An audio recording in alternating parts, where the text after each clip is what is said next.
নিরামিষের দিন রুটি পরোটা কিংবা নান বানালে ঘরের সেই একঘেয়ে তরকারি দিয়ে খেতে একদম ভালো লাগে না। আজকে ঠিক তেমনই অবস্থা আমারও হয়েছিল। ফ্রিজ খুলে দেখি একটুখানি ছানাও আছে, তাই ভাবলাম আজকে একটা অন্য কিছু বানাই। তার জন্য কড়াইতে তেল গরম করে শুকনো লঙ্কা, গোটা গরম মশলা, সাদা জিরে ফোড়নে দিয়েছিলাম।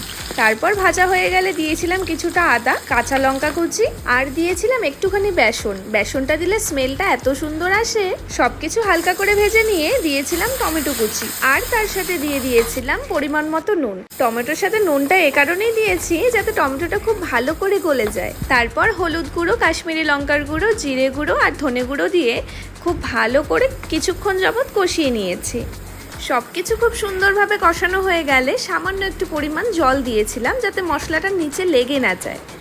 কিছু ক্যাপসিকাম কেটে রেখেছিলাম, সেটাও এর মধ্যে দিয়ে দিয়েছি। ক্যাপসিকাম দেওয়ার পর আর বেশিক্ষণ কষানোর প্রয়োজন হয় না। অল্প কিছুক্ষণ কষিয়ে তার মধ্যে পরিমাণ মতো জল দিয়ে দিয়েছিলাম। তারপর যখন খুব ভালো করে সেদ্ধ হয়ে এসেছে তখন কিছুটা পরিমাণ ছানা ছিল, সেগুলোই হাতে ভালো করে গুঁড়ো করে এর মধ্যে দিয়ে দিয়েছিলাম।